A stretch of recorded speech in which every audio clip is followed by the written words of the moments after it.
एक तरफ हमारे घर, इतने साफ सुथरे कि जमीन पर बैठकर खाना खा सकते हैं। पूजा घर इतना पवित्र कि बिना नहाए अंदर कदम भी नहीं रखते।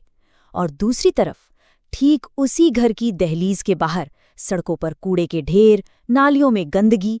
ये एक ऐसा सच है जो हमें रोज दिखता है और एक बहुत गहरा सवाल पूछता है, आखिर ऐसा क्यों है? तो ये कहानी सिर्फ बाहर की गंदगी की नहीं है, ये कहानी है हमारे दिमाग के अंदर खड़ी उस अनदेखी दीवार की। आखिर घर का दरवाज़ा पार करते ही हमारी सोच में ऐसा क्या बदल जाता है कि जो घर के अंदर अपना है वो बाहर पराया हो जाता है। चलिए आज इस मानसिकता की पहेली को समझने की कोशिश करते हैं। और ये जो विरोधाभास है ना, ये हमें हर रोज हमारी आदतों में साफ साफ दिखाई देता है। घर के अंदर तो जूते उतारकर ही घुसना है, लेकिन जैसे ही मेन गेट पार किया, सारा अनुशासन जैसे हवा हो जाता है। जो कचरा घर के अंदर बड़ी सावधानी से डस्टबिन में रखा गया था, उसे ही बिना एक पल सोचे सड़क के कोने पर फेंक दिया जाता है। अक्सर इसका सारा दोष गरीबी या शिक्षा की कमी पर डाल दिया जाता है। हम ये मान लेते हैं कि जो लोग कम पढ़े लिखे हैं या जिनके पास सुविधाएं नहीं हैं, बस वही ऐसा करते होंगे। लेकिन क्या सच में यही पूरी हकीकत है? नहीं, हकीकत तो कुछ और ही है। ये नज़ारा हम सब ने अपनी आंखों से देखा है। एक चमचमाती महंगी गाड़ी का शीशा नीचे उतरता है और धड़ाम से चिप्स का खाली पैकेट या जूस का डिब्बा सड़क पर। तो ये साफ है कि ये संसाधनों की कमी का मामला नहीं है, ये तो हमारी सोच की, हमारी मानसिकता की समस्या है। तो अगर ये पढ़ाई लिखाई या अमीरी गरीबी का मामला नहीं है, तो फिर इसकी जड़ कहाँ है? इसका जवाब हमारे दिमाग के काम करने के तरीके में छिपा है।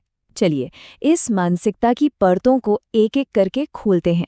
और सबसे पहली परत है द्विभाजित मानसिकता। समाजशास्त्री इसे डाइकोटोमिस माइंडसेट कहते हैं। इसका मतलब बहुत सीधा सा है। हमारा दिमाग ना दो हिस्सों में बट गया है। एक हिस्सा है मेरा घर, जिसकी हर चीज की जिम्मेदारी मेरी है, और दूसरा हिस्सा है बाहर की दुनिया, जो किसी और की जिम्मेदारी है। जब कोई अपनी गाड़ी से कचरा फेंकता है तो उसके लिए वो सड़क कोई सबकी साझा जगह नहीं है, वो बस एक बाहरी जगह है जिसकी जिम्मेदारी उसकी नहीं। अब एक और बात देखिए, सोचिए एक सड़क है बिल्कुल साफ और उस पर सिर्फ एक चिप्स का पैकेट पड़ा है। हमें लगेगा एक ही तो है, पर नहीं, वो एक पैकेट हमारे दिमाग के लिए एक बहुत मजबूत सिग्नल है, एक खुला इशारा कि यहाँ नियम तोड़े जा सकते हैं, यहाँ गंदगी करना ठीक है। और अगर जगह पहले से ही गंदी हो, तब तो हमारा दिमाग एक खेल खेलता है। जब हम कचरा फेंकने वाले होते हैं तो एक पल के लिए मन में आता है कि ये गलत है, लेकिन फिर दिमाग चारों तरफ देखकर खुद को तसल्ली देता है, अरे यहाँ तो पहले से ही इतना कूड़ा है, मेरे एक रैपर से क्या फर्क पड़ेगा। और बस इसी एक सोच के साथ सारी ग्लानि, सारा अपराध बोध खत्म हो जाता है। बात यही खत्म नहीं होती। इस सोच में एक और परत जुड़ती है, और वो है जिम्मेदारी को दूसरों पर डाल देने की आदत। इसे डिफ्यूजन ऑफ रिस्पॉन्सिबिलिटी कहते हैं। और इसका सबसे साफ उदाहरण हमें रेलवे स्टेशनों या बस में सफर करते हुए मिलता है। जब कोई ट्रेन की पटरी पर पानी की खाली बोतल फेंकता है तो उसके दिमाग में बस एक बात होती है, कोई और इसे साफ कर देगा। ये कोई और कौन है? हमारे लिए तो बस एक चेहरा विहीन अनाम इंसान, लेकिन हकीकत में वो कोई और एक इंसान है जो अक्सर कम पैसों में बिना किसी सुरक्षा के हमारी फैलाई गंदगी साफ करने पर मजबूर है। और फिर कई बार हम सफाई कर्मचारियों को ही दोष देते हैं।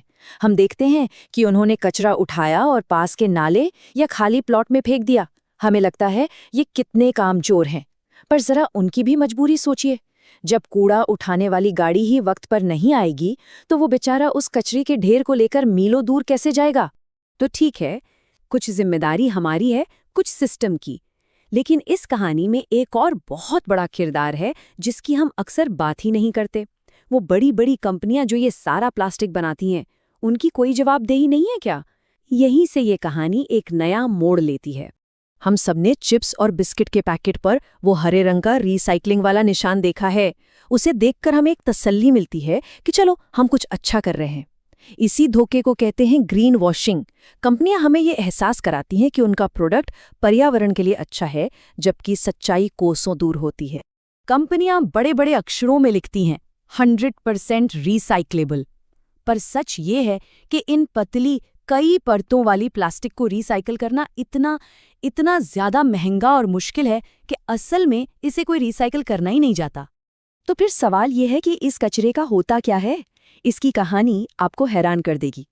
होता यह है कि कंपनियां कागजों पर एक सर्टिफिकेट खरीद लेती हैं, ये दिखाने के लिए कि उन्होंने अपनी जिम्मेदारी पूरी कर दी, और असल में उस सारे प्लास्टिक को चुपचाप सीमेंट बनाने वाली भट्टियों में जला दिया जाता है। कागजों पर सब साफ और जमीन पर जहरीला धुआं। तो ये सोच, ये जिम्मेदारी से भागने की आदत, ये आती कहाँ से है? इसकी जड़ें बहुत गहरी हैं। हमारे स्कूलों में, जहाँ हमें नागरिक बोध का पाठ पढ़ाया तो जाता है, पर शायद सिखाया नहीं जाता। हमारे स्कूलों में झाड़ू पोंछे के लिए अलग से स्टाफ होता है ना? इससे बच्चे के मन में बचपन से ही एक बात बैठ जाती है कि पढ़ना मेरा काम है और सफाई करना किसी और का काम है। अब इसकी तुलना जापान के सोजी मॉडल से करते हैं। जैसा कि आप देख सकते हैं, वहाँ कोई सफाई कर्मचारी नहीं होता। बच्चे और टीचर मिलकर रोज अपनी क्लास, अपनी लॉबी, यहाँ तक कि टॉयलेट भी खुद साफ करते हैं। ये कोई सजा नहीं है, ये उनके सिलेबस का, उनकी पढ़ाई का हिस्सा है। ये नागरिक बोध को किताब से निकालकर आदत में डाल देता है। सोचिए, जब कोई बच्चा खुद अपने हाथों से अपनी क्लास साफ करेगा तो उसका उस जगह से एक रिश्ता बन जाएगा, एक अपनापन आ जाएगा।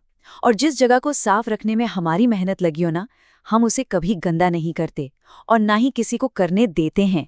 तो चलिए अब घूमकर वापस वहीं आते हैं जहां से बात शुरू हुई थी, हमारे उन एकदम साफ पवित्र घरों तक। क्योंकि हम जो कचरा बाहर फेंक रहे हैं ना, वो एक पूरा चक्कर काटकर हमारे घरों में ही वापस आ रहा है। इसे ऐसे समझिए, शहर के बाहर जो कूड़े के पहाड़ हैं, उनसे जहरीला केमिकल रिस कर जमीन के अंदर जाता है, हमारे ग्राउंड वाटर में मिलता है, और फिर वही जहरीला पानी हमारे नलों से होकर हमारे घरों तक पहुंचता है, और हम उसी पानी से अपने घर के पवित्र फर्श और पूजा घर को धो रहे हैं। तो अब खुद से पूछने की जरूरत है, अगर बाहर की गंदगी पानी बनकर हमारे घर के अंदर ही लौट रही है, तो क्या अंदर और बाहर के बीच जो हमने एक दीवार बना रखी है, उसका कोई मतलब रह जाता है? क्या हम असल में अपने ही घर को उसी गंदगी से नहीं धो रहे हैं जिससे हम बचना चाहते हैं? हम हमेशा यही सोचते रहें कि कोई और आएगा और सब ठीक कर देगा, सरकार, सफाई कर्मचारी, कोई और। पर इस पूरे चक्र को समझने के बाद एक सवाल मन में उठता है, अगर हर कोई किसी और का इंतजार कर रहा है तो वो कोई और है कौन? कहीं वो कोई और हम ही तो नहीं?